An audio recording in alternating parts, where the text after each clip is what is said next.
Ok, ahora sí arrancamos, ¿no? Con la clase. Hoy vamos a terminar multiplicadores de Lagrange, ¿sí? Y bueno, la semana que viene arrancaremos el tema de curvas paramétricas. La profesora Ana González está en una clase más adelantada que yo por el tema del feriado del 15 de agosto que me agarró a mí, pero bueno, tampoco es que en este teórico estemos retrasados con los contenidos. De momento vamos bien. Eventualmente, si hace falta recuperar una clase, bueno, se les avisa con tiempo, pero espero que no haga falta. Entonces, bueno, como les decía, vamos a culminar hoy con el tema de multiplicadores de Lagrange. Básicamente, el núcleo de la clase va a ser ver la versión del teorema de multiplicadores para varias condiciones, ¿sí? En lugar, por ejemplo, que un punto en donde queramos estudiar si el máximo mínimo está en una superficie de nivel, lo que se va a pedir ahora es que estudiemos puntos que se encuentran en intersección de una o más superficies de nivel dentro del dominio de una función que querramos optimizar, ¿ok? Pero bueno, antes de eso, quiero recordar un poco la versión de una sola condición, que fue la que estuvimos estudiando el lunes. Vamos a hacer un ejemplo un poco más práctico, estos ejemplos de problemas de optimización, donde les piden calcular una caja o algún recipiente y que tenga las dimensiones mínimas para alojar cierta cantidad de algún líquido, por ejemplo. Entonces, bueno, vamos a hacer un ejemplo de ese estilo, ¿ok? Entonces, bueno, ¿qué teníamos en el teorema de multiplicadores de Lagrange? Teníamos dos funciones C1 n variables, son campos escalares. Tomamos un punto x0 en el interior de U, en el interior del dominio. La f era la función que íbamos a optimizar, ¿sí? A la cual les íbamos a estudiar sus máximos o mínimos, en caso de que los hubiere. Y la función g era una función que me definía una condición respecto a la cual yo quiero optimizar la función f, ¿sí? Una condición era otra cosa que un subconjunto de U que venía dado por el conjunto de nivel 0 asociado a la función escalar g, ¿sí? Un conjunto que llamábamos C por la condición está definido como aquellos puntos en U para los cuales la función g se anulaba, ¿sí? Si g era una función de dos variables, ese C era una curva plana, y si era una función de tres variables, entonces eso que está allí era una superficie de nivel. O bueno, o hipersuperficie para dimensiones superiores a 3, ¿sí? Aunque generalmente vamos a estar trabajando con funciones de 2 y 3 variables solamente. ¿Ok? Entonces, bueno, por ejemplo, geométricamente, esto lo que quería decir era que se estaba el dominio U, acá tenemos una función escalar R, la cual queremos optimizar,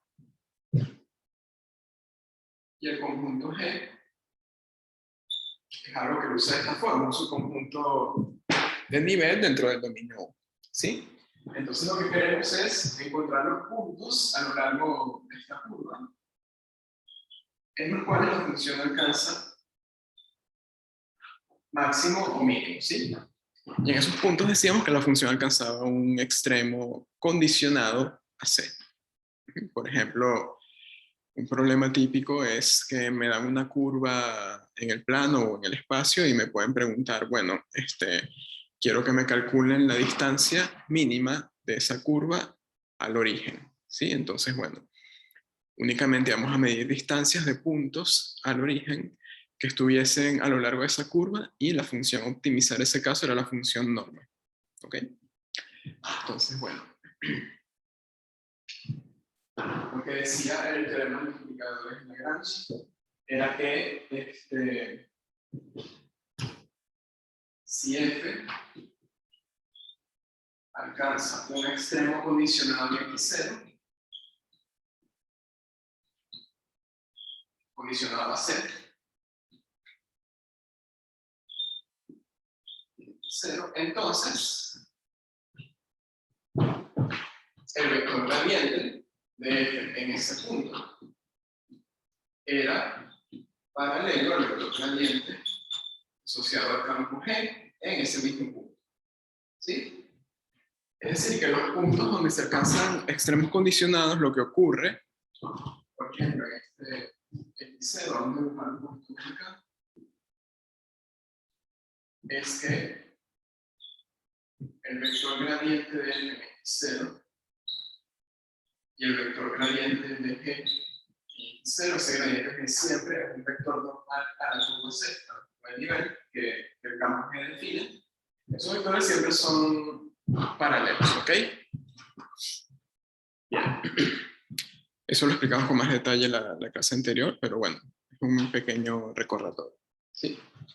Entonces, bueno, resolver un problema de optimización condicionado a una curva o una superficie de nivel, lo que uno tenía que hacer era plantear un sistema de ecuaciones a partir de esa igualdad vectorial que está allí, resolverlo, y la solución me daba puntos candidatos en los cuales la función podía obtener un extremo condicionado, ¿sí?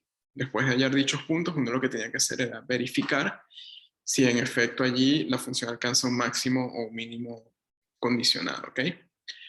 Les decía que era algo parecido a evaluar extremos en puntos críticos, ¿sí? Cuando uno calcula puntos críticos haciendo el gradiente de una función igual a 0, calcula todos los puntos que satisfacen esa condición, y bueno, eso me daba puntos candidatos en los cuales la función podía presentar un máximo o mínimo relativo. Sí, recuerden que entre los puntos críticos también pueden haber puntos de silla, entonces en un punto crítico no necesariamente la función alcanza un máximo relativo.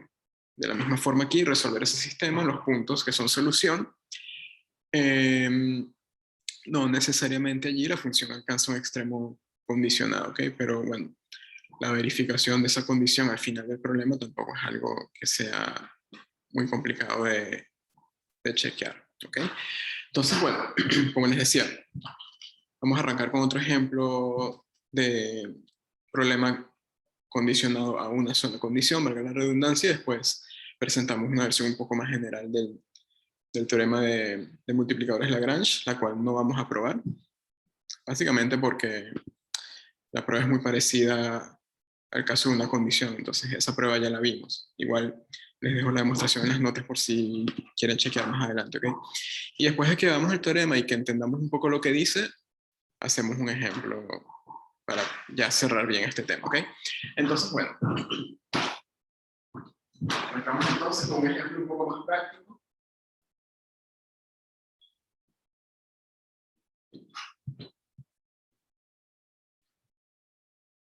Vamos a enseñar una lata de metal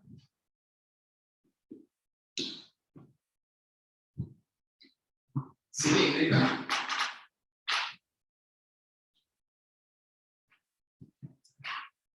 con una sola tapa.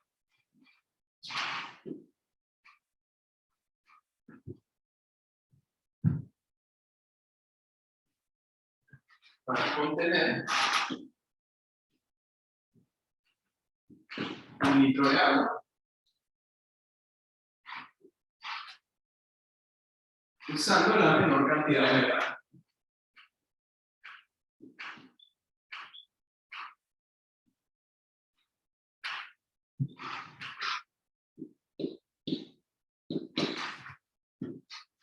Sí, digo agua, pero eso no importa. Puede ser cualquier otro líquido, pintura, por ejemplo. Supongamos que tenemos un comerciante de pintura que me pide diseñar latas que contengan 1 litro de pintura, pero él me dice, mira, necesito que la diseñes de tal manera que abaratemos los costos de producción. Y parte de esos costos tienen que ver con la cantidad de metal que vamos a usar para construir la lata. ¿Okay? Entonces, bueno, eso es un problema de extremos condicionados, ¿sí?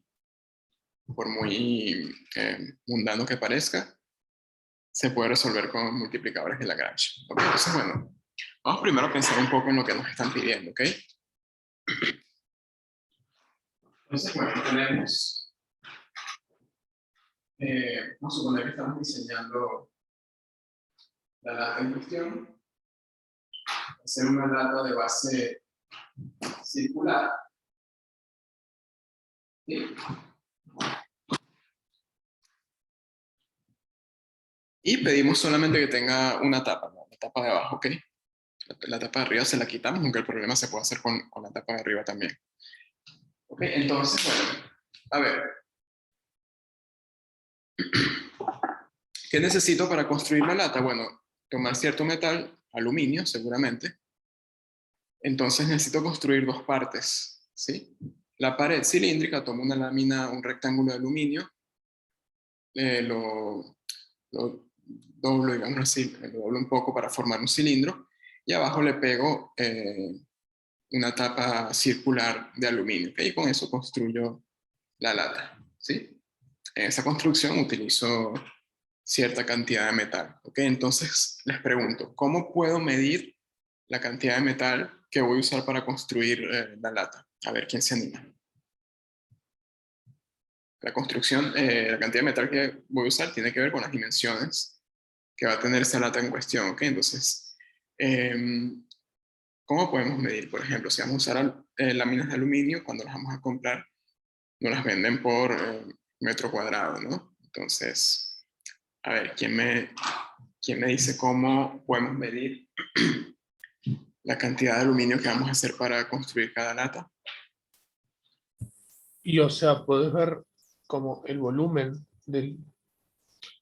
O No, sea, como- no, Martín, el volumen no, porque no voy a construir un cilindro macizo de aluminio, ¿sí? La lata va a estar hueca porque es donde vamos a verter el líquido. ¿Sí me explico? claro, sí, o sea, entiendo, pero vos querés meter un litro en algún lugar, vas a tener que usar esa condición. Ok, pero recuerda, en el espacio que Sí, o sea, lata no estás usando metal. El metal usaría solamente en las paredes y en la base. Entonces, ¿cómo podríamos medir esa cantidad de metal? No o es el sea, volumen, es otro tipo de medida asociada a esa superficie. El volumen hay que considerarlo en el problema, por supuesto, ahí estamos de acuerdo. y, o sea, si vos sabes el radio y el largo, ya podés hallar cuánto metal. Ajá, pero ¿ese metal sería el volumen o sería otra cosa? No, es la superficie de la Exactamente, lata. lo que mide la superficie de la lata, ¿ok? Claro. Exactamente, ahí sí. Entonces, para saber cuánta cantidad de metal vamos a usar, tenemos que medir eh, el área de la pared cilíndrica y el área de la base circular. Bien, como bien señalaba Martín hace poquito, para medir esas cosas vamos a necesitar la altura de la lata y el radio de la base. ¿Ok? Entonces, bueno, vamos a señalar esas variables. Por acá tenemos una primera variable que es el radio y una segunda variable que es la altura, vamos a anotarla como h. ¿Ok? Entonces, vamos a darle un nombre a la función que me mide la cantidad de metal, es decir, la superficie de la lata a construir. ¿Ok? Vamos a llamarla, no sé, S que depende de R y H.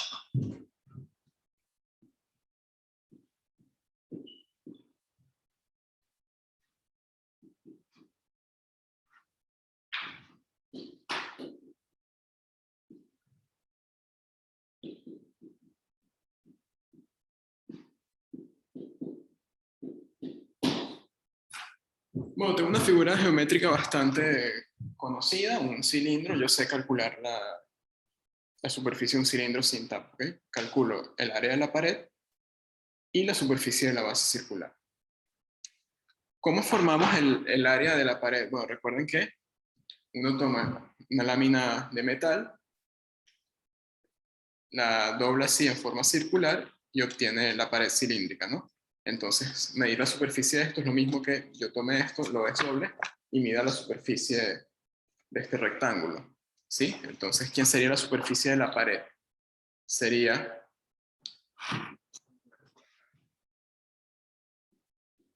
si esta es la pared desdoblada, sería la longitud de esta base por la longitud de la altura. La altura es la altura del cilindro, h.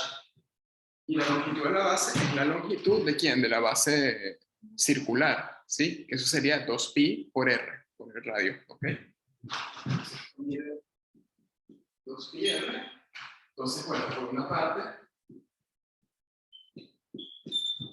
tenemos acá el área de la pared, que sería 2pi por r por h.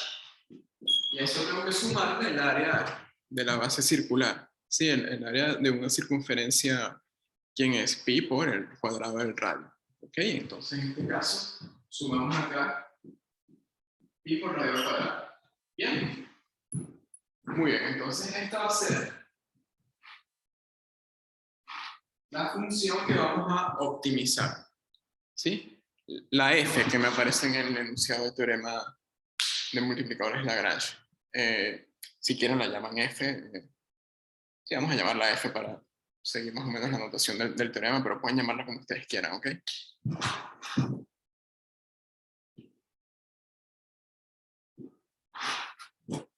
Siempre y cuando identifiquen bien qué función es la que van a optimizar y cuál función define la condición del problema, la pueden llamar como quieran. ¿Bien? Pero, Sí. perdón, esa, bueno, capaz que yo en realidad estaba pensando todo al revés, eso no sería la G y la F la función distancia. O sea, uno querés la mínima. No, te están preguntando la mínima cantidad de metal para hacer la lata. Entonces, estamos de acuerdo en que esto mide la cantidad de metal. ¿Ok? Ahora, quieres minimizar esa función para saber cuánto es el mínimo de metal que vas a usar. Ah, está bien, está bien, está bien. Exactamente, esa es la función a optimizar. ¿Cuál sería la condición? Me están diciendo que la lata, independientemente de cuánto yo ponga de altura o de radio, sea cual sean los valores más óptimos, la lata siempre tiene que contener 1 litro de líquido, ¿sí? Entonces, esa va a ser la condición, ¿ok? Vamos a ponerlo por acá. Condición. El volumen de la lata tiene que ser 1, ¿sí? 1 litro. ¿Cómo calculo el volumen del cilindro? Bueno, el área de la base, que es pi por radio al cuadrado, y lo multiplicamos por la altura del cilindro, que es h. Entonces, pi por r cuadrado por h tiene que ser 1. Entonces, ¿quién va a ser la g en el problema de multiplicadores de Lagrange? Bueno, esta igualdad que está acá es el conjunto del nivel 0 de la función g de RH igual a pi radio cuadrado h menos 1. ¿Sí? Entonces, bueno, ya tenemos identificadas las funciones para tratar el problema. ¿Ok? Les pregunto, ¿se entiende lo que está planteado o hay alguna cosita que hay que explicar por allí? Avisen, ¿ok?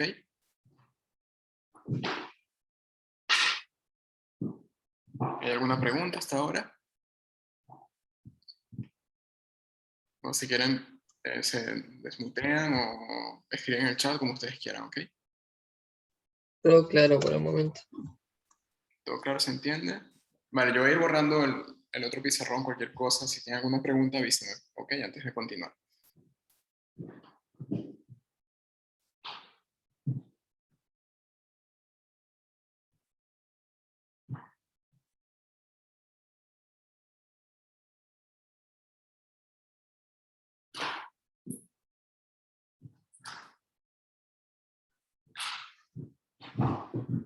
¿No hay preguntas entonces? Bueno.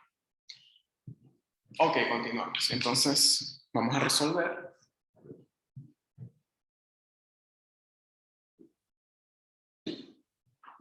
Escribo en la vectorial.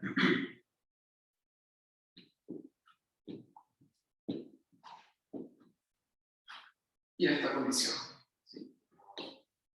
Pi radio cuadrado por h igual a 1. Bueno, entonces lo primero que hay que hacer es calcular los gradientes de cada función, por supuesto. Entonces, bueno, por un lado, son funciones polinomiales, ¿sí? Entonces es bastante fácil calcular esos gradientes. El gradiente de f, primero colocamos la parcial respecto a R sería 2pi por h. Y más 2pi por r. Y luego la parcial respecto a h sería 2pi por r. Bien. Y bueno, gradiente respecto a g.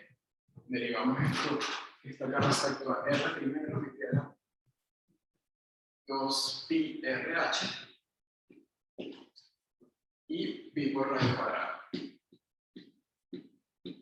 ¿Okay? Entonces, bueno, luego lambda por el gradiente sería 2pi lambda RH, 2pi lambda r cuadrado. ¿Sí? Entonces, el sistema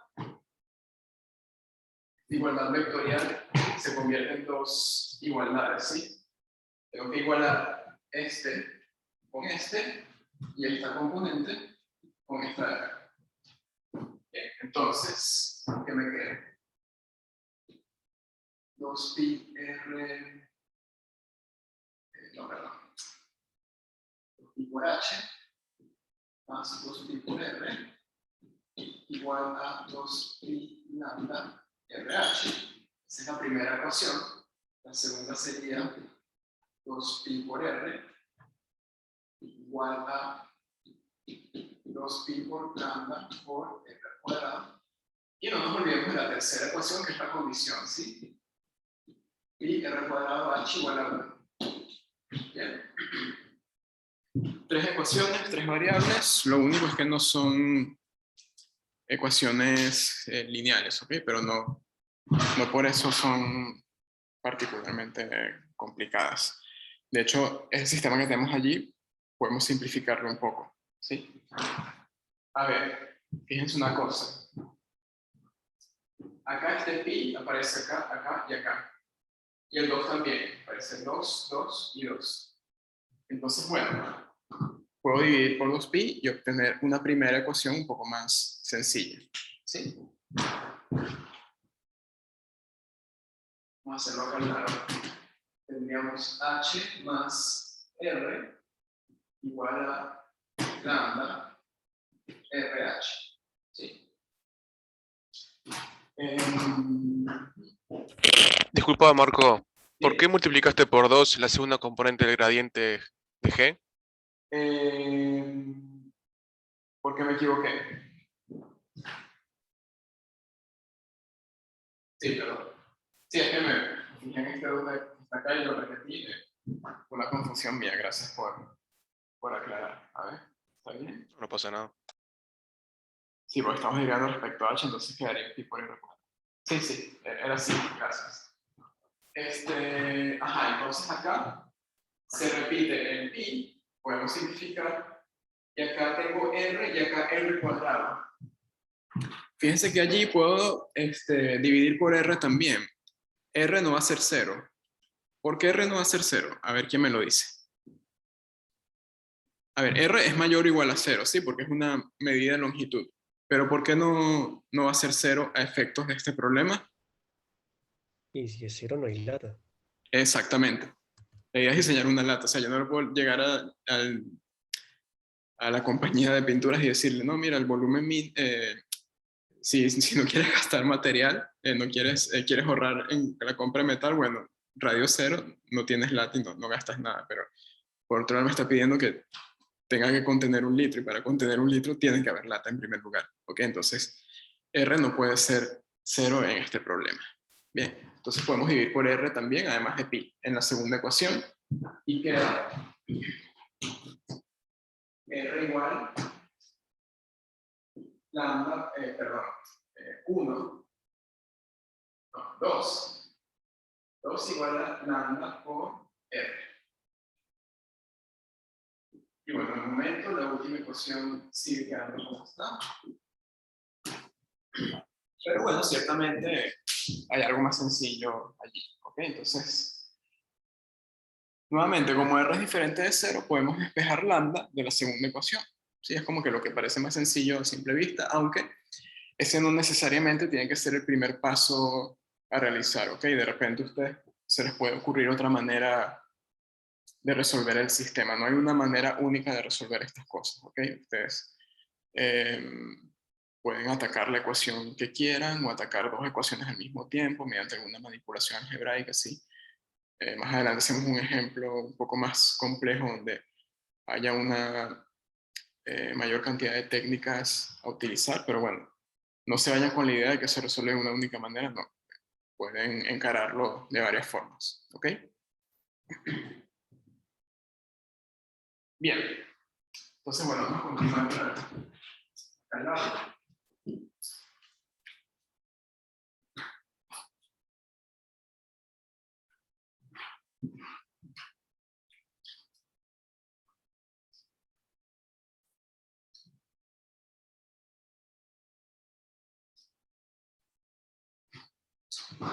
Y bueno, entonces, por decir, vamos a llamar la ecuación 1, esta la llamamos 2, y esta vamos a llamarla 3. ¿Ok? Entonces, a partir de 2, vamos a tener lambda es igual a 2 sobre r. ¿Sí? Ahora vamos a usar la ecuación 1. Podría usar la 3 también, ¿ok? Pero bueno, yo voy a usar la 1. Vamos a tener que h más r es igual a, sustituyo lo que obtuve de lambda, 2 sobre r por h, y eso es 2 veces h. ¿Sí? Entonces me queda r igual a h. Ahora, para empezar, el radio y la altura del cilindro tienen que ser lo mismo. ¿Ok? Entonces, bueno, eso simplifica mucho el problema, porque ahora uso este dato en la tercera ecuación. Vamos a tener pi por r al cubo igual a 1. Es decir, r va a ser igual a 1 sobre la raíz cúbica de pi. Sí, bueno, esto también va a ser el valor de la altura. ¿Ok? Entonces, el punto candidato, todavía no sé si allí hay un extremo condicionado, ¿ok? Pero el punto candidato va a ser el par formado por 1 sobre raíz cúbica de pi, 1 sobre raíz cúbica de pi. ¿Sí?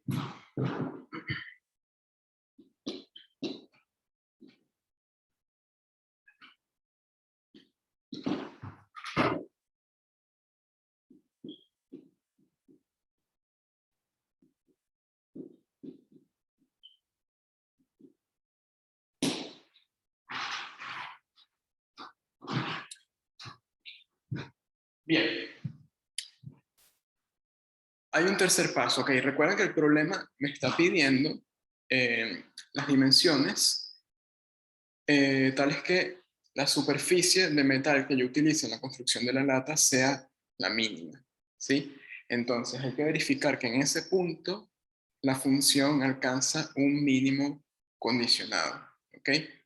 ¿Qué quiere decir eso matemáticamente hablando? Lo voy a escribir acá al lado, ¿ok?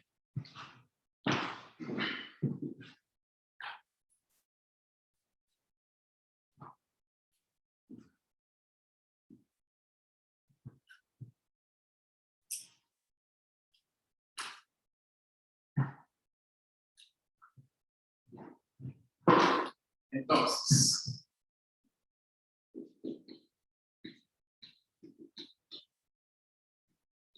falta verificar que F de RH es mayor o igual que F en P, ¿sí?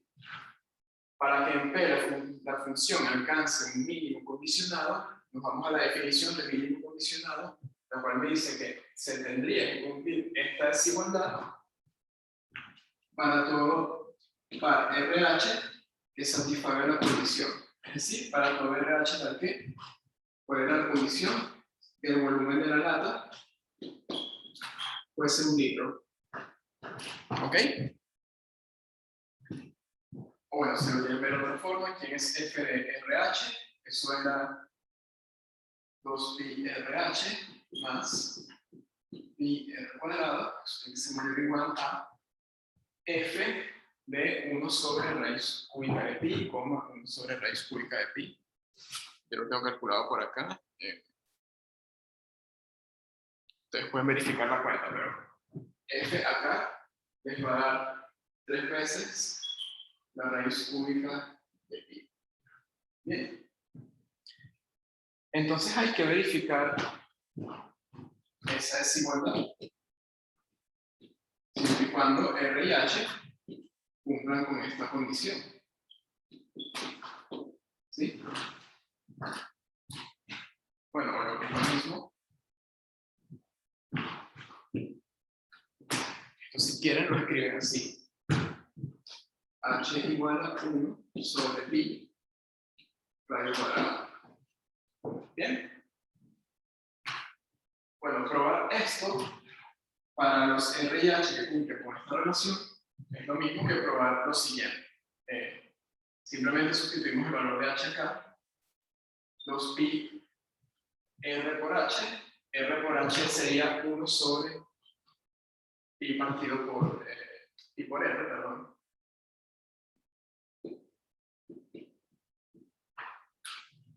Más pi r cuadrado mayor o igual a 3 raíz cúbica de pi. Y ya como no aparece h en la desigualdad, bueno, esto habría que probarlo para todo r mayor o estricto que 0. ¿Sí? Bueno, simplifico acá un poco. 2 sobre r más pi radio cuadrado mayor o igual a 3 veces la raíz cúbica de pi. O bueno, si les molesta esa r como denominador, habría que probar entonces. Fíjense cómo estamos simplificando el problema, ¿sí? Habría que probar, les decía, que pi por radio al cubo más 2 es mayor o igual que 3 raíz cúbica de pi por r. O si lo prefieren, dejo todo de un solo lado, sería pi radio al cubo menos 3 raíz cúbica de pi r más 2 mayor o igual a 0. Sí, esto es para todo r mayor estricto que 0. Probar eso, aunque parezca un poquito fea la desigualdad porque me parece raíz cúbica de pi y números así medio raros, probar eso realmente es sencillo, ¿ok? Esto que está acá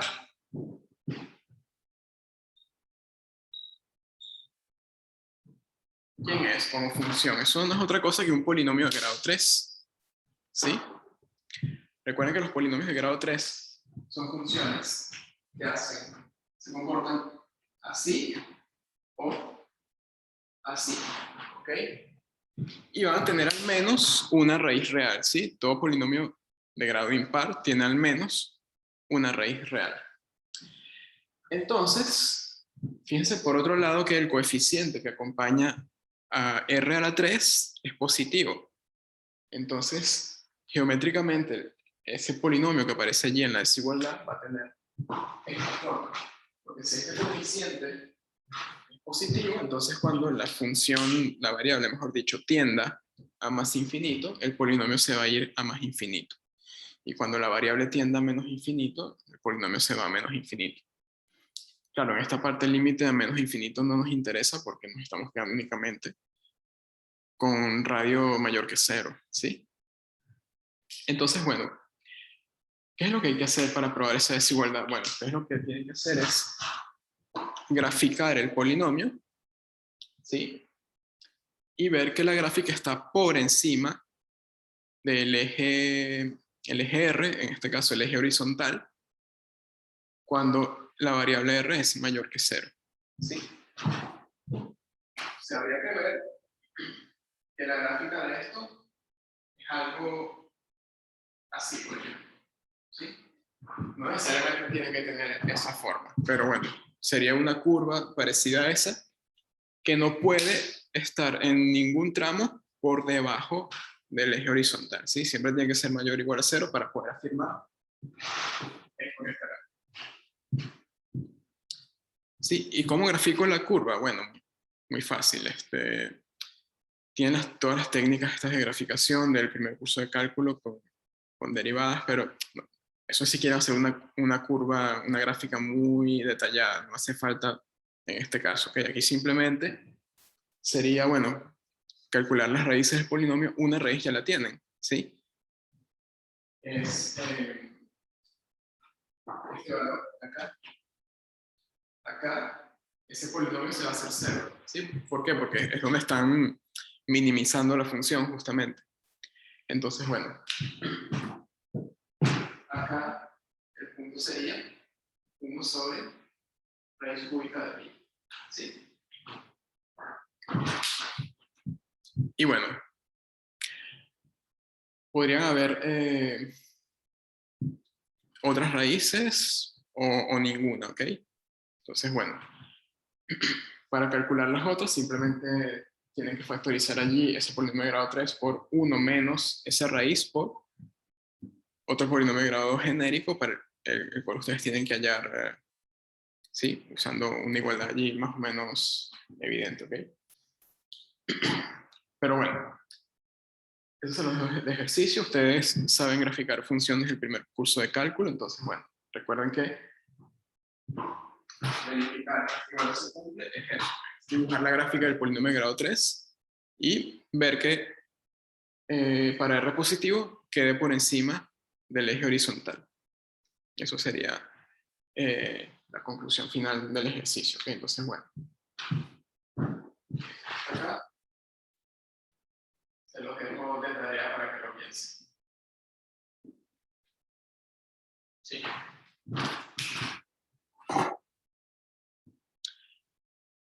Ojo, en una situación de que estén estudiando en su casa, por ejemplo, pueden simplemente meter ese polinomio en Wolfram o bueno, en la herramienta que ustedes sepan usar y les va a dar la gráfica y allí ustedes lo verifican rápido, ¿sí? Pero digo, traten de pensarlo sin eso porque en una situación de parcial presencial, por ejemplo, que podría ocurrir en este curso, dependiendo de lo que digan las autoridades, en ese tipo de situaciones van a tener que darse cuenta sin ningún tipo de software porque esa desigualdad se cumple. ¿Ok? Bueno, muy bien. ¿Se entiende hasta ahora todo? ¿Preguntas? Se entiende, todo bien. Bien. Por allí en el chat todo se entiende. Permítame un segundito que me llegó un mensaje acá, creo que puede ser importante. Okay, disculpen, no me tardo mucho.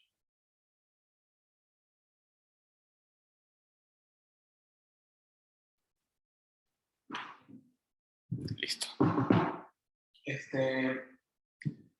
A ver, no hay preguntas entonces, por lo visto. Bueno, ok, perfecto.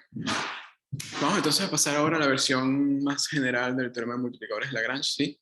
Lo voy a enunciar solamente, no va a la demostración, porque, repito, se parece a la versión de una condición, ¿ok? No quiero indagar en tantos detalles, además que ya van a tener la prueba en las notas del curso, ¿sí? Me interesa más que hagamos un ejemplo. El problema con la parte con varias condiciones es que los ejemplos son más largos, ¿ok? Entonces vamos a necesitar un poco más de tiempo para que el ejemplo se entienda bien, entonces prefiero que nos enfoquemos en eso, ¿ok? Entonces, bueno, vamos a borrar aquí.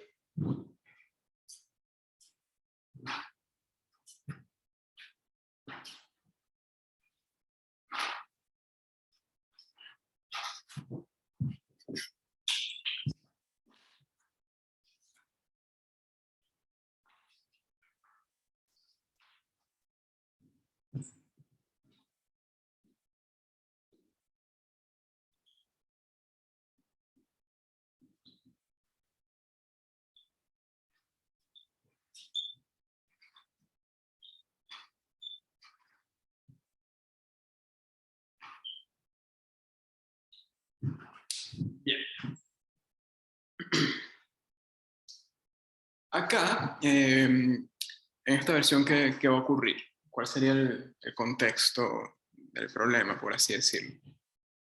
Bueno, a ver. En lugar de, podemos tener, por ejemplo, un dominio de una función optimizada en R3. Y en ese dominio, en R3, en lugar de considerar una superficie de nivel sobre la cual yo quiero encontrar extremos condicionados, yo les tiro allí dos superficies de nivel, les pregunto por la intersección de ellas dos y quiero que me calculen los extremos condicionados en los puntos que están únicamente en la intersección de esas dos superficies, ¿sí? Por ejemplo, que haya acá una superficie y que acá haya otra superficie de nivel que sea un plano. Entonces, bueno, esas dos superficies se van a cortar a lo largo de una curva.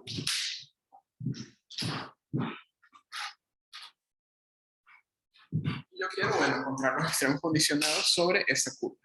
¿Ok? No me interesa el resto de las superficies de nivel. Un problema de ese estilo podría ser, por ejemplo, tengo dos superficies en R3 y me pido que encuentren la distancia que hay de la curva de intersección entre esas dos superficies al origen, ¿sí? Eso sería un problema de optimización de una función, en este caso la función distancia al origen, con dos condiciones. Sí, las dos condiciones tienen que cumplirse al mismo tiempo, es decir, los puntos en los cuales yo quiero rastrear los extremos, digámoslo así, tienen que satisfacer dos conjuntos de nivel al mismo tiempo. Bien. Y bueno, ese problema también tiene su versión en el lenguaje de multiplicadores de Lagrange. Y es el siguiente.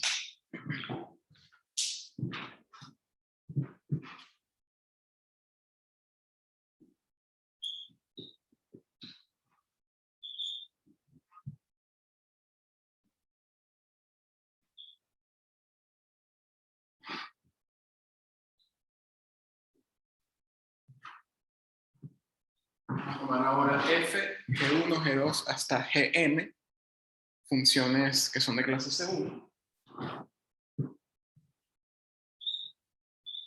donde m va a ser estrictamente menor que n. ¿Sí? El número de condiciones va a ser estrictamente menor al número de variables de la función. ¿Sí? Luego les explico por qué. Entonces, tenemos esto acá. Vamos a tomar x0, un punto en el interior de U. ¿Ok? L1 de x0 es igual a G2 0. Todo eso igual a Gm en x0 y a su vez eso igual a 0. ¿Sí? Quiere decir que hay al menos un punto x0 que satisface las m superficies de nivel al mismo tiempo. Es decir, hay al menos un punto en la intersección de esa cantidad m de superficies. ¿Sí? O dicho de otra forma, la intersección entre esas m superficies de nivel es diferente al vacío. ¿Bien? Ok.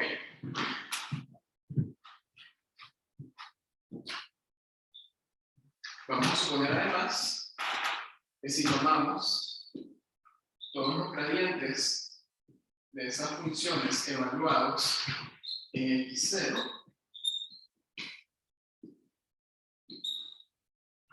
obtenemos un conjunto linealmente independiente.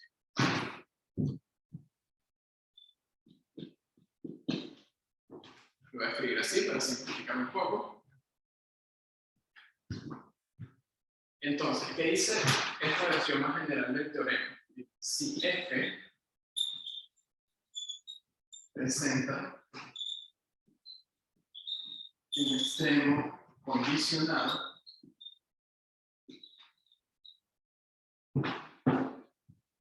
a C, donde se viene dado por los puntos en el dominio, tal que G1 en X es igual a Gm en X igual a 0. ¿Sí? Es decir, la condición es la intersección de todas esas superficies del nivel. Entonces, van a existir escalares lambda 1 hasta lambda m en R, tal es que el gradiente de f en x0 yo lo puedo escribir como combinación lineal de los otros gradientes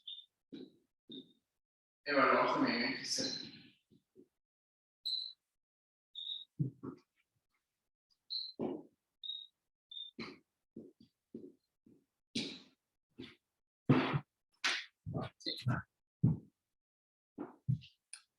Esa es básicamente, bueno, básicamente esa es la versión general.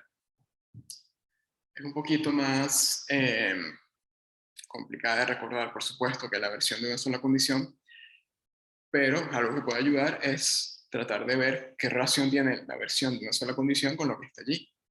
Fíjense, ¿qué pasa cuando hacemos m igual a 1? Si hacemos m igual a 1, deberíamos obtener la versión del teorema para una sola condición, ¿sí? Entonces, bueno, para m igual a 1 es simplemente g de 1 en x0 igual a 0, ¿sí? Es decir, estamos trabajando con un punto en la curva que define la condición, en la curva o superficie que define la condición. Ah, perfecto, ahí no hay problema. Y acá tendríamos que el conjunto formado únicamente por el gradiente de G1 en X0 es linealmente independiente, pero cuando un conjunto de un solo vector es linealmente independiente, cuando el vector es diferente del vector 0. ¿Sí? Entonces, eso es de Galois. Entonces, bueno, tendríamos eso, gradiente de G1 en X0, diferente de 0, que era lo que me pedía el teorema en su primera versión. Entonces, ¿cómo se generaliza eso cuando tengo varios gradientes? Bueno, uno pide que el conjunto sea linealmente independiente. Bien. Y bueno, la conclusión es básicamente la misma, solamente que aquí tendríamos esto igual a lambda 1 por gradiente de G1 en X0. Y ya. En ese caso, la interpretación geométrica era que el gradiente de f en X0 era paralelo al gradiente de G en X0. Acá, lo que se tiene es que el gradiente de f en X0 está en el espacio generado por este conjunto.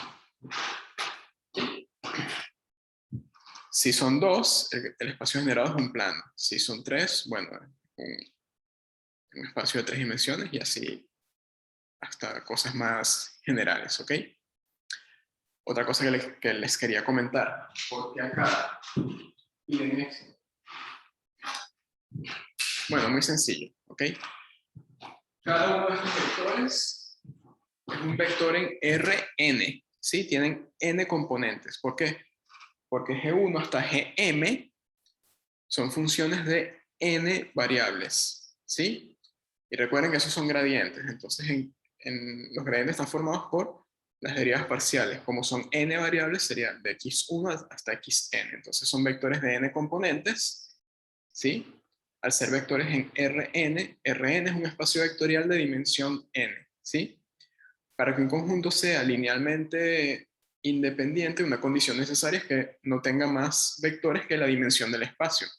¿Ok? Es por eso que el m tiene que ser menor o igual, podría ser igual también a n. Pero ¿por qué descartamos la igualdad acá? ¿Por qué quitamos m igual a n? Bueno, porque en este caso la conclusión del teorema es trivial, ¿sí? ¿Qué pasa en ese caso? Que aquí tendríamos un conjunto linealmente independiente en Rn de n vectores, es decir, tendríamos una base de Rn. Y si tengo que algo es una base de Rn, cualquier vector de Rn lo puedo escribir como combinación lineal de los vectores de dicha base. En particular, este lo puedo escribir como combinación lineal de todos esos gradientes de Gs. Pero eso lo puedo hacer en este caso independientemente de que en x0 la función alcance un extremo condicionado. ¿Ok? ¿Sí? Allí esa hipótesis, en el caso, repito, n igual a m, esa hipótesis no sería necesaria.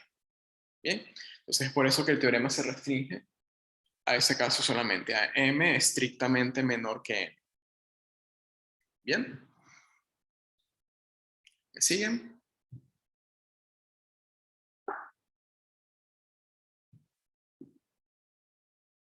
Sí, avísame, ¿ok? Cable y todo. Vamos a hacer a continuación un ejemplo, ¿ok?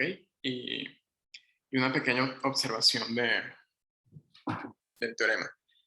Quiero dejar indicado por qué el teorema falla cuando estos gradientes no son linealmente independientes. ¿Sí? Entonces vamos a hacer eso.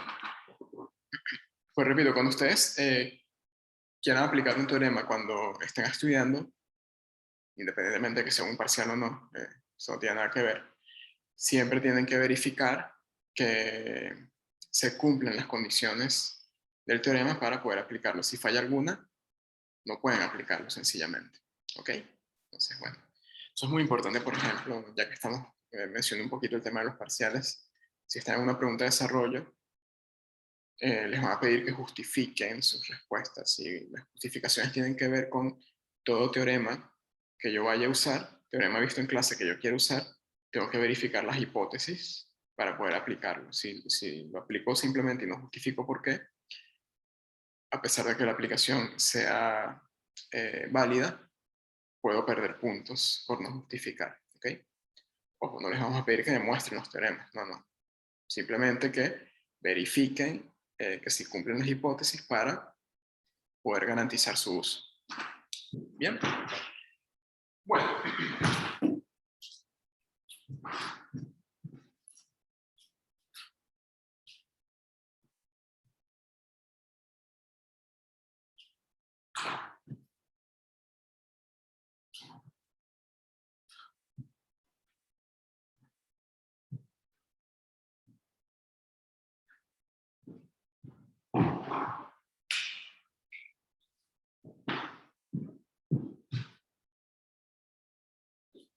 Entonces, observación. El teorema no se puede aplicar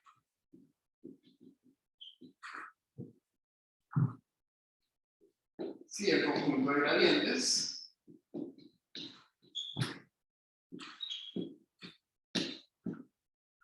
es linealmente dependiente. ¿Okay? Si eso pasa, esto que está acá no necesariamente va a ocurrir. ¿Ok? Entonces vamos a ver un ejemplo donde justamente pasa eso. Entonces, bueno, un contraejemplo, mejor dicho, en este caso. ¿Sí? Vamos a considerar, por ejemplo, esta función f de x y yo sé, no, x y z igual x cuadrado más y cuadrado. E1 de x y z, estas van a ser las condiciones. Va a ser la función, perdón, la función z, la proyección sobre el eje z, y G2 va a ser la función z cuadrado menos y menos 1 al cubo. ¿Sí? Entonces,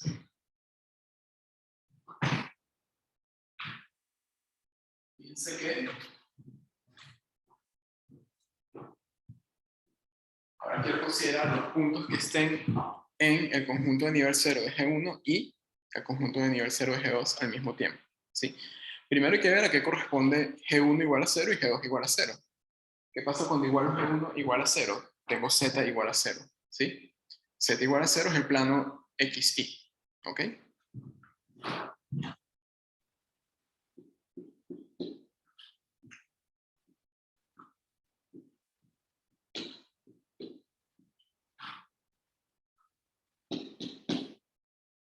¿Y qué pasa cuando G2, función G2 es 0?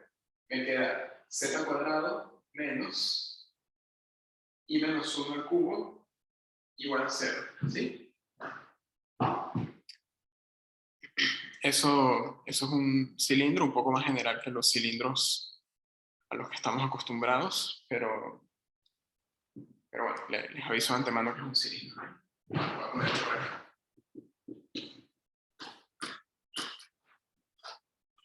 cilindro z cuadrado igual y menos 1 al cubo. No importa ver la forma de ese cilindro para entender el problema, ¿sí? Ahora queremos considerar la condición. La condición que va a ser, pero tiene que cumplirse al mismo tiempo que G1 de x y z sea igual a 0 y eso a su vez sea G2 de x y z, ¿cierto? Bueno, pero si G1 es 0, vamos a tener que z es igual a 0, ¿sí? Por otro lado, vamos a tener que z cuadrado es igual a y menos 1 al cubo. Como z es igual a 0, vamos a obtener 0 igual a i menos 1 al cubo, es decir, que i tiene que ser igual a 1. ¿Bien?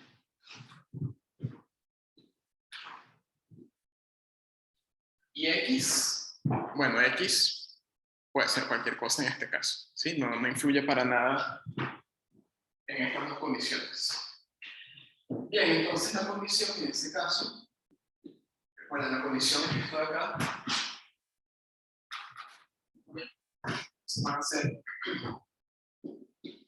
los puntos en el dominio de f, en este caso el dominio es todo R3, tales que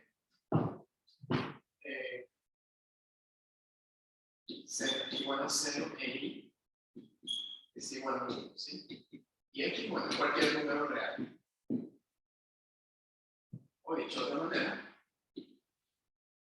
son los puntos de la forma de x, 1, 0, en R3, es que x está en R. ¿Sí? ¿Y esto qué es? Una recta que tiene dirección 1, 1, 0. Bien. Bueno. Entonces vamos a ver que no se cumple la conclusión del teorema de multiplicadores de Lagrange, en este caso. Bueno, voy a borrarlo.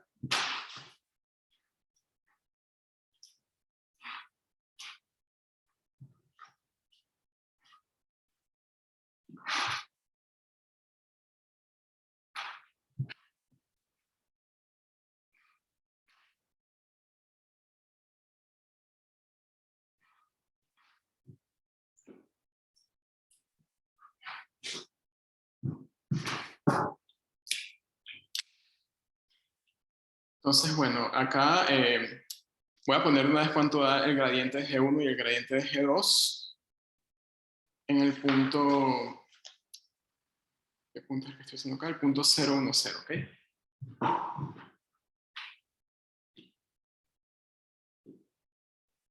Voy a tomar este punto que está en la intersección entre esas dos superficies y en ese punto no se va a cumplir la conclusión del teorema, ¿ok? Fue un punto que escogí allí precisamente porque allí va a fallar la conclusión. Bien, entonces, bueno, este punto, si hacen la cuenta, este gradiente va a dar 0, 0, 1 y este otro gradiente va a dar 0, 0, 0. A ver. Sí, 0, 0, 0. Y bueno, estos dos vectores de acá obviamente son linealmente dependientes, ¿sí? Cualquier conjunto que tenga el vector 0 es un conjunto linealmente dependiente. Bien. Ahora, por otro lado, el gradiente de f es 0, 1, 0. Nuevamente, si hacen la cuenta, se pueden ver que esto da 0, 2, 0. ¿Okay? Y este vector 0, 2, 0. ¿Qué pasa si suponemos que se escribe como combinación lineal del gradiente de G1 y del gradiente de G2 en el punto 0, 1, 0? Bueno, tendría que encontrar un escalar lambda 1 y lambda 2 para los cuales se cumpla eso. Esto de acá, ¿sí? ¿Pero esto quién es? Pues 0, 0, lambda 1. Y este vector no puede ser igual a esto. porque el de la izquierda tiene componente y distinta de 0, y el de la derecha no. Bien. Entonces, bueno, en este ejemplo falla el teorema de multiplicadores de Lagrange, ¿sí? El gradiente de f en 0, 1, 0. 0, 1, 0 es un punto que está en la intersección entre las dos superficies que definen las dos condiciones del problema. Allí ese gradiente no se puede escribir como combinación lineal de los otros dos. Y la razón es que estos señores no son linealmente dependientes. Bien, entonces, nuevamente, antes de aplicar el teorema de multiplicadores de Lagrange, tienen que verificar las condiciones. ¿Ok?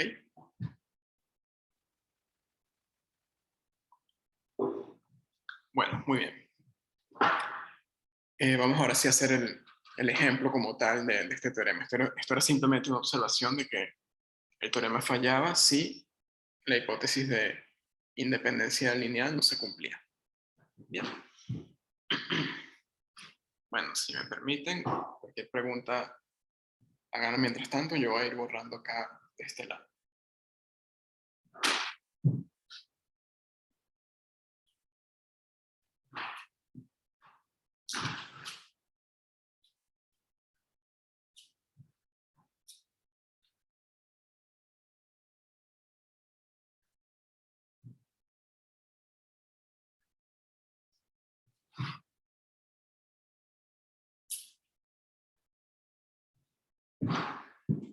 ¿Todo bien? Bueno. Ok. Ejemplo y cerramos con eso. Sí, el ejemplo es un poquito largo. Voy a simplificar algunas cuentas, ¿ok? Los detalles ustedes los pueden verificar después, pero por ejemplo, cuentas de derivadas parciales, voy a poner directamente lo que da, ¿sí? Pues, se supone que ustedes ya saben calcularlo del curso anterior. Ok, entonces...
Bien. Tenemos ahí el problema, ¿ok? La letra bastante sencilla, bastante corta. Puse hay los puntos de la curva de intersección entre dos superficies que tienen esas ecuaciones que están allí y que estén más próximos al origen, ¿ok? Tengo dos superficies en R3, se las pueden imaginar como ustedes quieran, ¿ok? Para efectos de resolver el problema no hace falta saber graficar esas cosas que están allí. Pueden intentarlo con conjuntos de nivel, por ejemplo, pero no es necesario. ¿Bien? Por ejemplo, tengo una esfera, un plano que se cortan a lo largo de una circunferencia, ¿ok? Y me preguntan cuál es la distancia, perdón, cuáles de esos puntos que están sobre la circunferencia son los que están más próximos al origen, ¿sí? De entre todas las distancias que puedo medir en esa curva de intersección, tengo que ver cuáles son las más pequeñas y en qué puntos de la curva de intersección se alcanzan dicha distancia pequeña, ¿ok? Sí.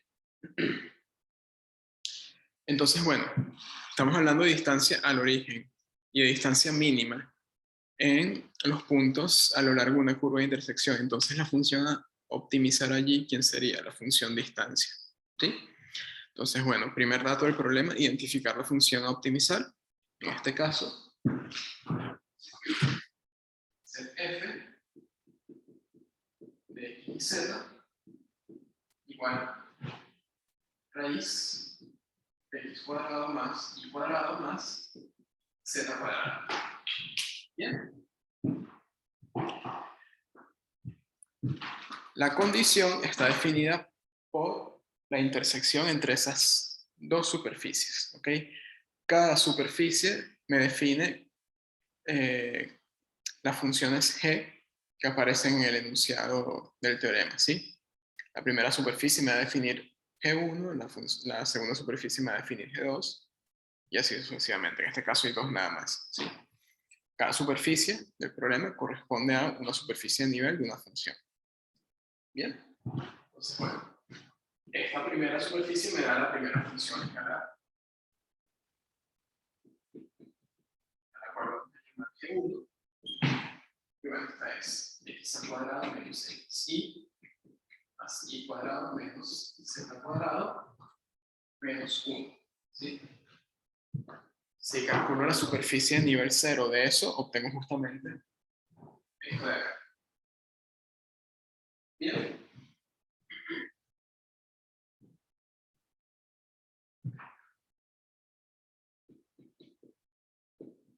Y bueno, la segunda superficie me da la segunda función.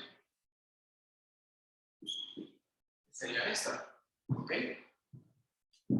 Entonces los puntos que anulan G1 y G2 al mismo tiempo son, geométricamente hablando, los puntos que están en la curva de intersección entre esas dos superficies.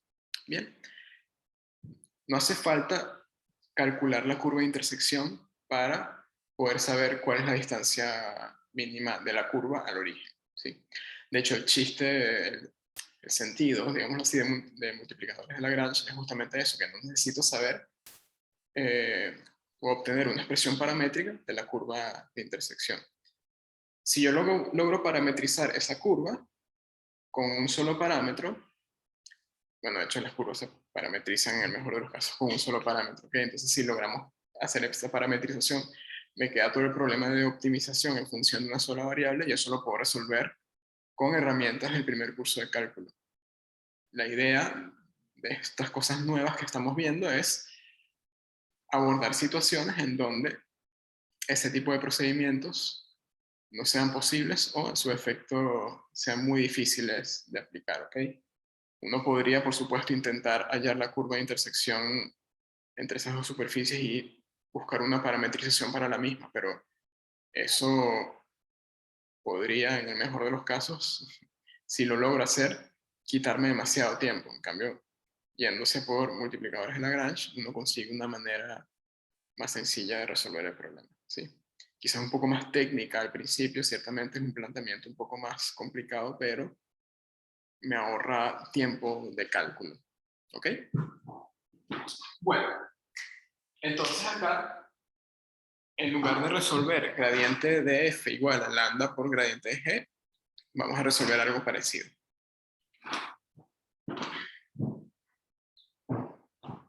Sería primero la ecuación vectorial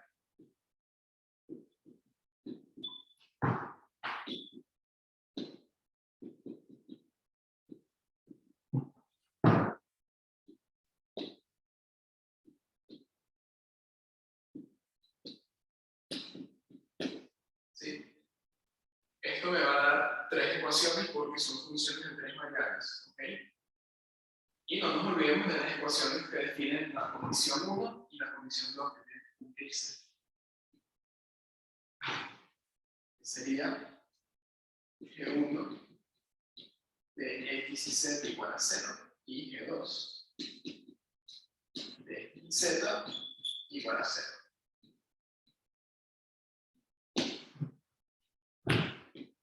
Entonces, bueno, si se fijan, el procedimiento es básicamente el mismo que para una condición, ¿sí? Simplemente que el sistema de ecuaciones es más grande, pero la idea es básicamente la misma. Voy a obtener una serie de ecuaciones mediante esta igualdad entre los gradientes, más las ecuaciones de condición del problema, ¿ok? Antes teníamos solamente esto y esto. Ahora bueno, hay más participantes en el juego, ¿ok? El problema se complica únicamente en cuanto a los cálculos que hay que hacer. Van a hacer más cálculos porque son más ecuaciones.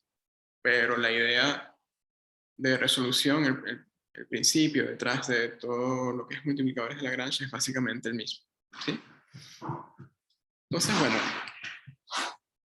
vamos a hacer lo siguiente. Yo voy a poner de una vez lo que da ese sistema habiendo ya calculado los gradientes y haciendo las igualdades componente a componente, ¿ok? Me voy a saltear los cálculos porque son cosas que ustedes saben hacer, ¿ok? Entonces, bueno, voy a poner directamente lo que da. Una vez se haya calculado esto, se haya hecho la suma de vectores y la igualdad componente a componente. ¿Ok?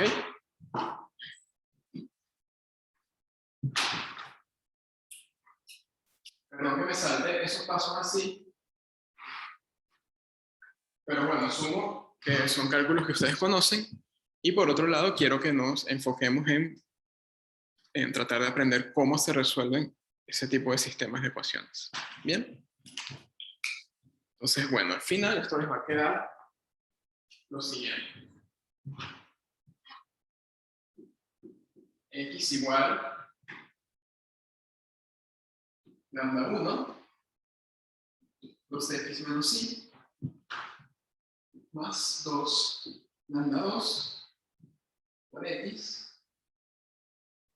Todo eso multiplicado por raíz de x cuadrado más y cuadrado más z cuadrado, pero para simplificar voy a poner f, ¿sí? F de x y z. ¿Bien? La segunda ecuación es parecida.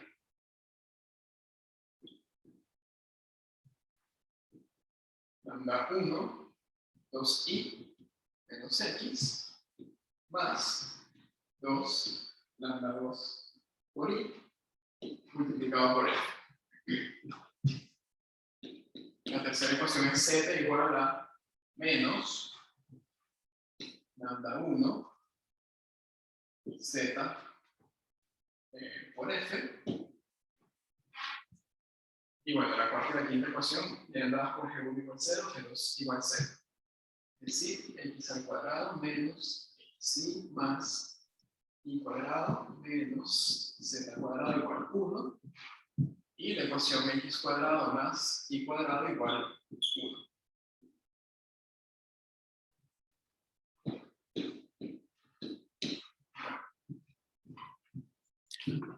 Parece un poquito monstruoso, ¿no? Lo que está allí. Pero no es tan difícil, no se asusten tanto. Lo que hay es que tener un poquito de paciencia e ir trabajando las ecuaciones poco a poco. ¿Ok? No se desesperen porque si se desesperan en este tipo de problemas, pueden meter la pata con un cálculo o arrancar por donde no es y quitar cierto tiempo valioso. ¿Bien? Bueno. El problema lo pueden encarar como ustedes quieran. Podrían encararlo inclusive como una resolución de sistema de ecuaciones lineales cuando ustedes no conocen el lenguaje matricial. ¿Qué hacían, por ejemplo, cuando resolvían un sistema lineal mediante operaciones elementales? Bueno, dependiendo de cómo eran las ecuaciones que tenían en el sistema, ustedes podían decir, ah, mira, me sirve multiplicar la primera ecuación por menos 2 y sumársela a la tercera, y allí me queda una relación un poco más sencilla entre las variables x e y luego esa relación la sustituyo en la ecuación que no utilicé, y por allí veo qué valores obtengo, ¿sí? Pueden hacer ese tipo de razonamientos acá. ¿Bien? Entonces, bueno, repito, lo que voy a hacer es una especie de muestra, no es una manera única de resolver esto, ¿ok? Alguien lo puede pensar de otra forma y también podría ser totalmente válida, por supuesto, ¿ok? No se queden con la idea de que esto se resuelve de una única manera, ¿bien? Lo que es importante, más allá de aprender cómo se resuelven estas cosas, es que ustedes hagan bastantes ejercicios donde se les presenten este tipo de situaciones y desarrollen cierto olfato sobre cómo encarar estos sistemas, qué operación me conviene hacer para arrancar, ¿ok? En las notas les voy a dejar 2 ejemplos adicionales de multiplicadores de Lagrange que no dio tiempo de ver acá en clases.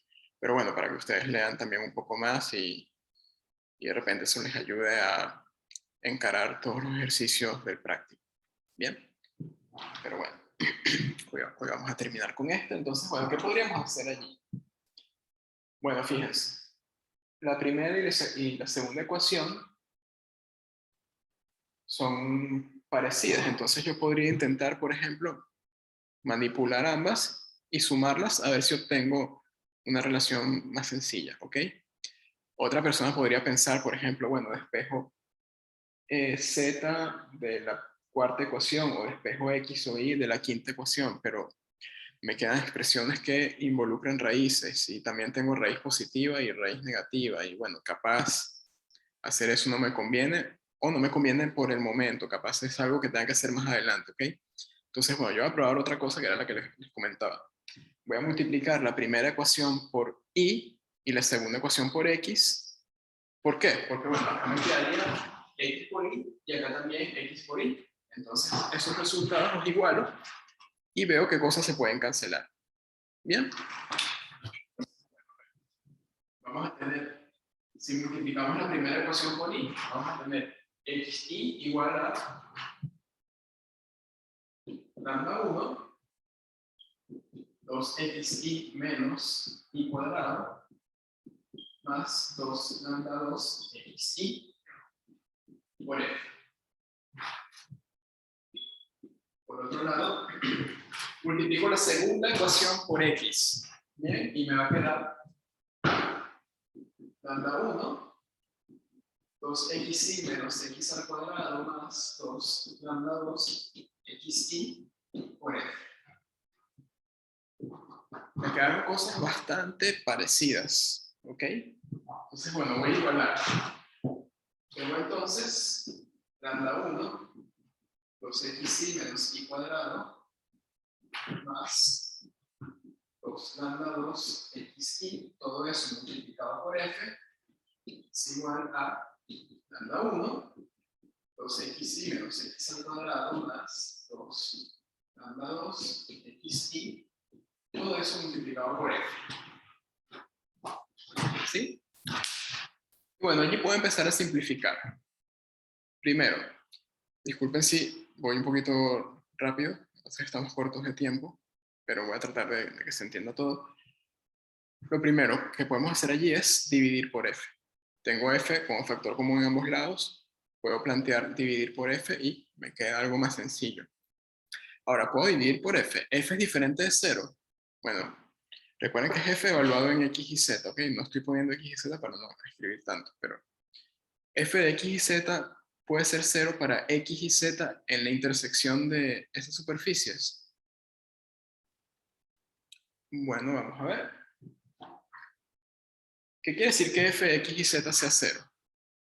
Bueno, y que x y z sea un punto en la curva de intersección. Bueno, si en algún punto de la curva f, que es la distancia al origen, da 0, quiere decir que la curva pasa por el origen. ¿Sí?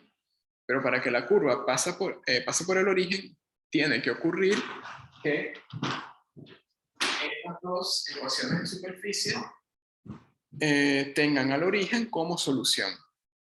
¿Y eso es cierto? No. ¿Por qué? Porque si ustedes hacen 0, 0, 0 acá, obtienen 0 igual 1 y lo mismo acá. En cualquier ecuación obtienen una contradicción, entonces el origen no pasa por la curva de intersección. Y si el origen no pasa por la curva de intersección, o mejor dicho, si la curva de intersección no pasa por el origen, la distancia mínima de la curva al origen no puede ser 0, va a ser estrictamente mayor que 0, y esa distancia que es f, al ser distinto de 0, puedo cancelar allí en ambos lados. ¿Ok? ¿Se entiende eso? Perdón que no lo escribo, ¿ok? Se lo he escrito en las notas, acá lo comento por un tema de tiempo nada más, pero ¿se entiende ese razonamiento? Cualquier cosa me interrumpen, ¿ok? ¿Sí? ¿Seguro? Bueno, entonces estamos de acuerdo que f es diferente de 0 y puedo simplificar allí, ¿ok? Bien, entonces va a quedar 2xy lambda 1 menos lambda 1 y cuadrado más 2xy lambda 2 igual 2xy lambda 1 menos lambda 1 x al cuadrado más 2xy lambda 2. Bueno, quedó algo un poco más sencillo. ¿Se puede seguir simplificando? Sí. ¿Sí? ¿Por qué? Miren, este señor y este señor los tengo repetidos en ambos lados. Entonces se van a cancelar. ¿Qué más se repite? Bueno, este también.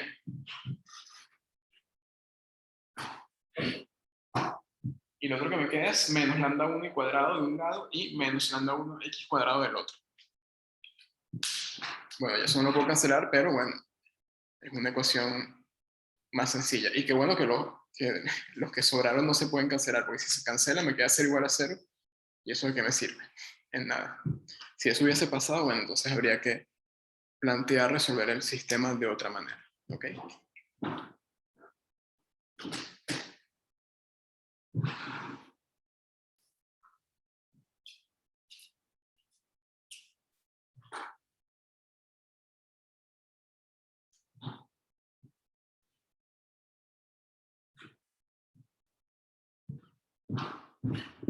Bien.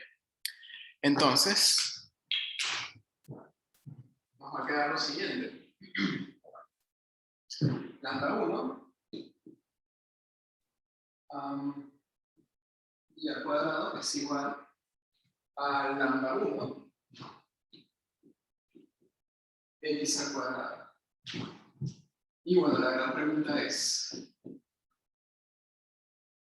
¿lambda 1 es igual a 0 o diferente de 0? Bueno, podría ser cualquiera de los dos, ¿sí? Si yo el gradiente de f lo escribo como combinación lineal del gradiente de G1 y de G2, esos escalares no necesariamente tienen que ser todos diferentes de 0, ¿sí? Podría haber alguno de ellos que fuese 0, ¿ok? Entonces lambda 1 puede ocurrir que sea 0 o puede ocurrir que sea diferente de 0. Ahora, ante esta situación, lo que hay que hacer es un análisis por casos, ¿sí? En cada caso van a obtener puntos de solución diferentes, ¿sí? Entonces voy a explicar qué es lo que hay que hacer. Y ustedes completan el ejercicio, ¿sí? Pero bueno, vamos a separar un poco acá. Entonces, caso lambda 1 igual a 0 y caso lambda 1 diferente de 0. ¿Qué va a pasar acá cuando lambda 1 es igual a 0? Bueno, acá me queda 0 igual a 0. Bueno, ¿se arruinó entonces todo lo que hice? No, me devuelvo al comienzo del sistema de ecuaciones. Si lambda 1 es 0, todo eso se simplifica un montón, ¿sí? Fíjense, me quedaría x igual 2 lambda 2 xz y igual a 2 lambda 2 y f z igual a 0, ¿sí? Porque lambda 1 es 0. Pero bueno, si z es igual a 0, entonces esta, la cuarta ecuación, se simplifica, ¿verdad? Eso me va a quedar x al cuadrado menos xy más y cuadrado igual a 1. Y la otra, x cuadrado más y cuadrado igual a 1. Entonces, ¿acá qué pueden hacer, por ejemplo? Bueno,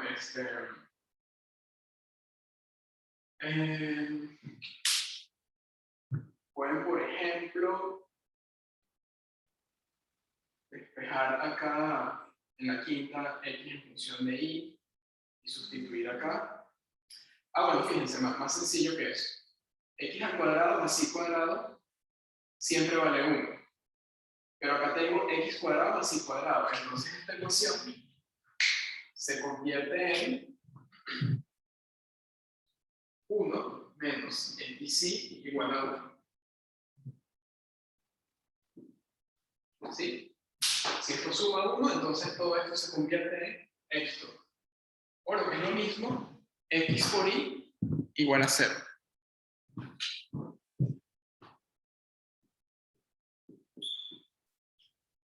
Y bueno, si X por Y es igual a 0, X es 0 o Y es 0. Entonces para X igual a 0 obtienen algunos puntos de solución y para Y igual a 0 obtienen otros puntos de solución. ¿Ok? Entonces voy a poner eso acá abajo.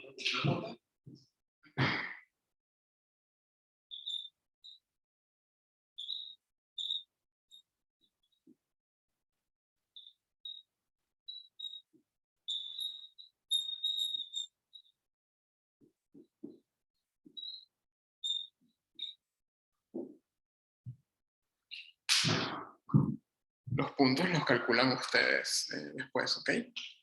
Pero bueno, si hacen el caso dentro de este caso, X igual a 0, entonces, bueno, acá me queda 0 igual a 0, no me sirve, acá bueno, la podría usar después esta ecuación. Acá tengo 7 igual a 0. Esta ecuación es esta. Me quedaría entonces esta la podría utilizar la segunda o la quinta, me conviene más la quinta, porque si X es 0 me queda Y cuadrado igual a 1, entonces obtengo que Y es igual a más o menos 1. ¿Ok? Entonces ahí obtengo dos puntos candidatos donde la función puede tener un mínimo condicionado, ¿sí? Serían los puntos 0, 1, 0 o 0, menos 1, 0, ¿sí? Entonces anoto esos puntos, los tengo por allí guardaditos. Después con Y igual a 0 podemos hacer algo parecido y obtener puntos 1, 0, 0 y menos 1, 0, 0. ¿Sí? Es decir, en este primer caso, lambda 1 igual a 0, se obtienen 4 puntos candidatos.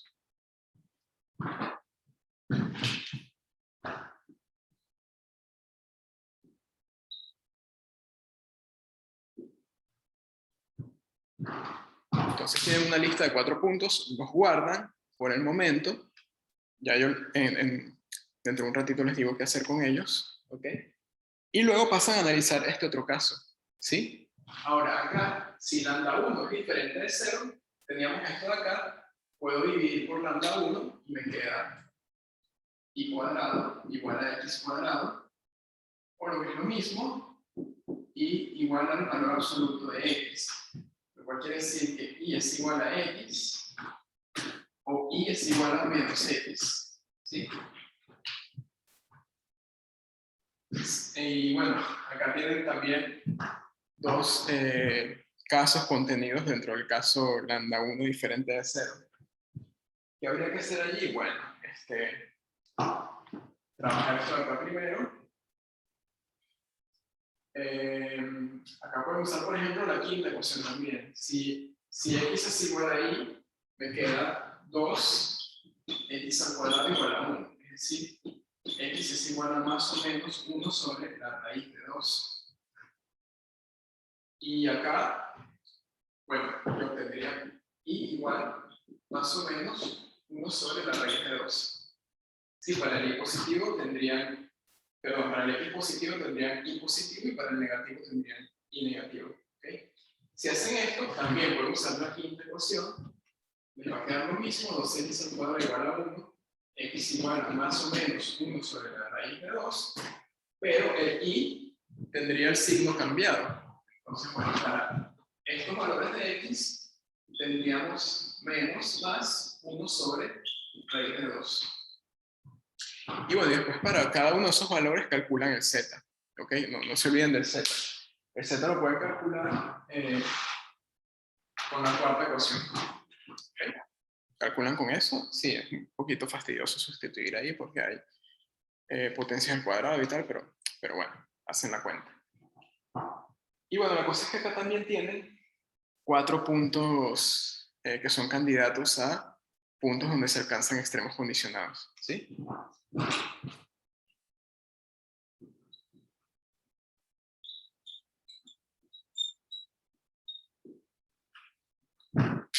Entonces, para concluir, les dejo los cálculos a ustedes y las verificaciones finales, ¿sí? Les queda de tarea.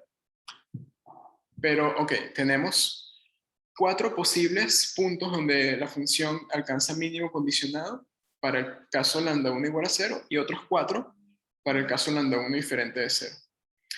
¿Qué hay que hacer a continuación? Bueno, yo sé que en alguno de ellos la función puede alcanzar un mínimo condicionado, ¿sí? Entonces, bueno, lo que hago es evaluar f en cada uno, ¿bien? Y puedo comparar los valores obtenidos. Lo que tengo que hacer es fijarme en cuáles de ellos el valor es el mínimo, ¿sí? Puede ocurrir que el mínimo se alcance en 2 o más, ¿ok? Que eso no les parezca extraño.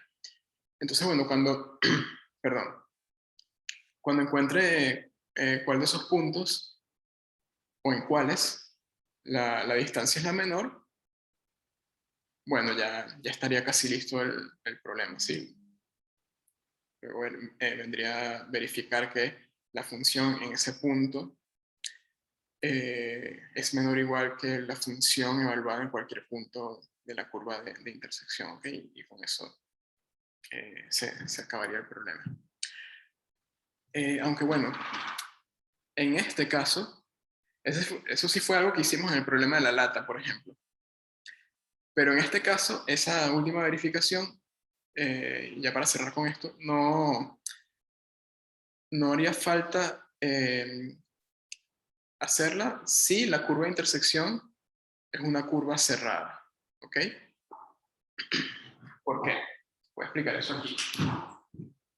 Supongamos que acá tengo una curva cerrada, acá tengo el origen, y encuentro el punto en el cual la función posiblemente alcance el mínimo condicionado, ¿sí? En ese punto x0 se satisface la conclusión del teorema de multiplicadores de Lagrange, pero porque allí cuando la curva es cerrada no hace falta verificar que f de x es mayor o igual a f de x0. Bueno, porque como la curva cerrada es un conjunto compacto y la función distancia es una función continua, yo sé que va a existir al menos un punto dentro de esa curva cerrada cuya distancia al origen sea mínima, ¿ok? Entonces allí el punto x0 que encuentre haciendo el problema de multiplicadores de Lagrange ya automáticamente ese es el en donde se alcanza el mínimo condicionado, ¿ok?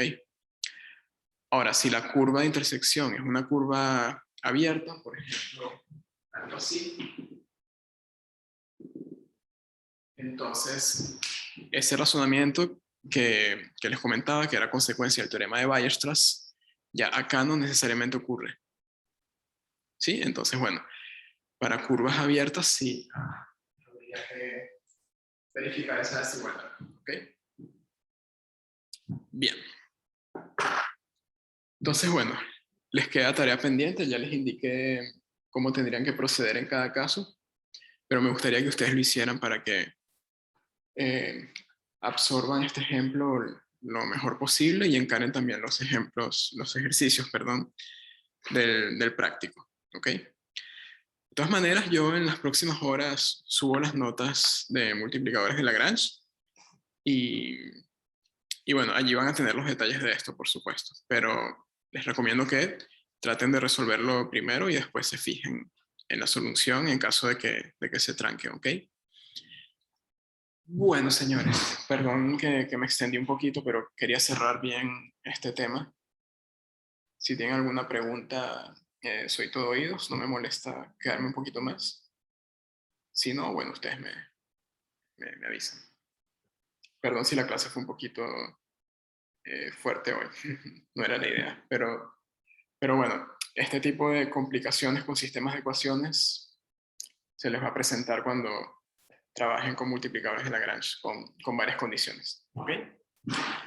Bueno, entonces ya por acá se están despidiendo. Si no hay más consultas, nos vemos entonces el lunes que viene. El lunes empezamos con curvas paramétricas, así que si pueden ir leyendo algo de antemano, estaría buenísimo. ¿Ok?